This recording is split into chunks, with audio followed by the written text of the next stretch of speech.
Party के राष्ट्रीय प्रमुख महासचिव की ओर से उत्तर प्रदेश के उप मुख्यमंत्री को लेकर पंचर जोड़ने के बयान पर राष्ट्रीय राजपूत कड़ी सेना के जिला अध्यक्ष ने पलटवार किया है। आइए आपको भी दिखाते हैं। और प्रिय छात्रों, क्या आप एक ऐसे स्कूल की तलाश में हैं जो आपके बच्चे को न केवल शिक्षा बल्कि उनके समृद्ध विकास के लिए भी समर्पित हो? तो आइए हमारे school Suditi global academy Mainpuri के साथ जुड़िए और देखिए कैसे हम आपके बच्चे के भविष्य को समृद्ध बनाते हैं। हमारे स्कूल में शिक्षा को एक नया आयाम दिया जाता है, जहां हम पाठ्यक्रम के साथ साथ जीवन के मूल्यों को भी सिखाते हैं। हमारी विशेषता में सुविधाजनक शिक्षण, प्रौद्योगिकी अद्यतन और शिक्षा में नवाचार जैसे छात्र हितकारी कार्यक्रम सम्मिलित हैं।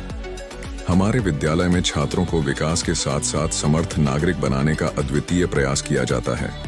यहाँ हम न केवल पढ़ाई कराते हैं बल्कि स्कूल के बाहरी कार्यक्रमों, खेलों और कला संघों के माध्यम से छात्रों के सामाजिक, मानसिक और शारीरिक विकास का भी पूर्णतः प्रयास करते हैं। आइए चुनिए एक स्कूल जो आपके बच्चे के भविष्य को समृद्ध बनाए।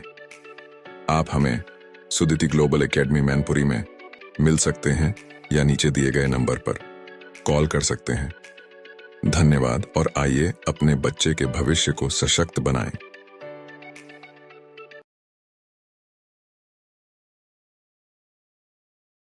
बता दें कि समाजवादी पार्टी की प्रत्याशी डिंपल यादव के नामांकन के मौके पर समाजवादी पार्टी के राष्ट्रीय प्रमुख महासचिव रामगोपाल यादव पहुंचे थे, जहां वे पत्रकारों से रूबरू हुए और उन्होंने पत्रकारों द्वारा पूछे गए सवाल पर उत्तर प्रदेश के उप मुख्यमंत्री केशव प्रसाद मौर्य को लेकर कहा था कि उन्हें इस लायक कर देंगे कि वे सड़क पर पंचर जोड़ने का काम करेंगे। इस बयान का पूरी तरीके से विरोध करते हुए श्री राष्ट्रीय राजपूत कड़ी सेना के जिला अध्यक्ष शंकर सिंह भदौरिया ने पलटवार किया है। उन्होंने पलटवार करते हुए क्या कुछ बताया है, आप जरा यह भी सुनिए। जय भवानी साथियों, मैं शंकर सिंह भदौरिया, जिलाध्यक्ष श्री राष्ट्रीय राजपूत कड़ी सेना। अध्यक्ष जी, अभी कुछ दिन पूर्व प्रोफेसर रामगोपाल जो कि समाजवादी पार्टी के राष्ट्रीय महासचिव हैं, उन्होंने केशव प्रसाद मौर्य जो कि डिप्टी सीएम उनको लेकर के कहा कि हमको ऐसा कर देंगे कि वो चौराहे पर बैठकर पंचर जोड़ेंगे। किस तरीके देखते चुनाव में इस तरह की भाषा उपयोग किया जा रहा है? देखिए, असंसदीय भाषा का उपयोग करना समाजवादी पार्टी के डीएनए में शामिल हो चुका है। पहले भी उन्होंने केशव प्रसाद मौर्य जी के पिताजी के लिए अपशब्द यूज किए थे विधानसभा के पटल पर, जो वहां के राष्ट्रीय अध्यक्ष अखिलेश यादव जी ने, और अब उसी क्रम में उनके चाचा जी ने उनके लिए अपशब्द यूज करना शुरू कर दिए हैं। ये उनका जो पीडीए की रणनीति है वो केवल दिखाने के लिए है।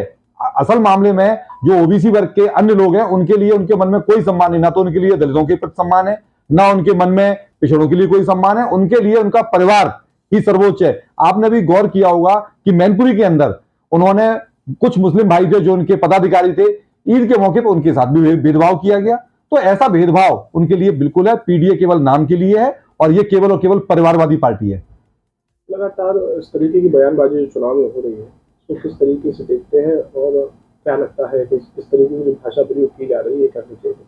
देखिए, इस तरीके की भाषा का प्रयोग करते करते जैसे कांग्रेस के अंदर दिग्विजय सिंह, मणिशंकर अय्यर जैसे लोग थे, उसी प्रकार से समाजवादी पार्टी के अंदर रामगोपाल यादव स्वयं राष्ट्रीय अध्यक्ष उनके, या डिंपल जी जो कि भगवा कलर को जंग का कलर बता रही थी, या आजम खान जैसे लोग जो भारत माता को डायन बताते, या स्वामी प्रसाद मौर्य जो आज छोड़ के चले गए हैं, वो हमेशा सनातन धर्म का अपमान करते रहे हैं। ऐसे लोगों की वजह से समाजवादी पार्टी की उत्तर प्रदेश के अंदर दुर्दशा हो गई है। एक समय जो पार्टी ने यहाँ पे 4 बार सरकार बनाई हो और आज वो यहाँ पर एक एक वोट के लिए, मैनपुरी के अंदर क्या हुआ, इतनी बौखलाहट आ चुकी है इनके अंदर कि आज वो गली गली नुक्कड़ सभाएं करते घूम रहे हैं। आप उनके नामांकन को उठा के देख लीजिए। एक तरफ माननीय मंत्री जयवीर सिंह जी द्वारा नामांकन किया था, उसके अंदर दलित, पिछड़े, क्या बोलते हैं, सवर्ण, सभी लोगों का समायोजन किया गया था। दूसरी तरफ जब डिंपल यादव जी का नामांकन होता है तो सिर्फ और सिर्फ उनके परिवार के ही लोग, उसमें अखिलेश यादव जी, रामगोपाल जी, शिवपाल यादव जी एवं धर्मेंद्र यादव जी, तो केवल और केवल परिवार के 4 लोग उनके साथ आए थे। तो इससे आपको प्रतीत होता है कि ये जो पार्टी है ये एक परिवारवादी पार्टी है। इनके पास परिवार के अलावा कुछ नहीं बचेगा और ये अब जनता समझ चुकी है। खुद यादव समाज भी इस बात को समझ चुका है। परिवारवादी वाली बात चल रही है क्योंकि समाजवादी पार्टी पर हमेशा परिवारवाद का लगा रहा है। वहीं दूसरी तरफ कहती है तो अगर मेरा परिवारवाद है तो बीजेपी का क्या है? आप बताइए, कौन सा बीजेपी के अंदर कभी राष्ट्रीय अध्यक्ष का पद केवल परिवारवाद की उस पर चढ़ाओ, कभी किसी प्रदेश अध्यक्ष का पद परिवारवाद की उसके ऊपर चढ़ाओ। मुलायम सिंह यादव के बाद उनके बेटे डायरेक्टली राष्ट्रीय अध्यक्ष बन जाते हैं, ये परिवारवाद है। डीएमके के अंदर करुणानिधि की बात उनके बेटे स्टालिन वहां के उसके राष्ट्रीय अध्यक्ष बन जाते हैं, ये परिवारवाद है। शिवसेना के अंदर बाला साहब ठाकरे के बाद उनके बेटे उद्धव ठाकरे उसके अध्यक्ष बन जाते हैं, ये परिवारवाद है। परिवारवाद ये नहीं है कि अगर कहीं पे इलेक्शन लड़के प्रतिभा के बल पे कोई भी आता है, इस बात से कोई गुरेज नहीं है।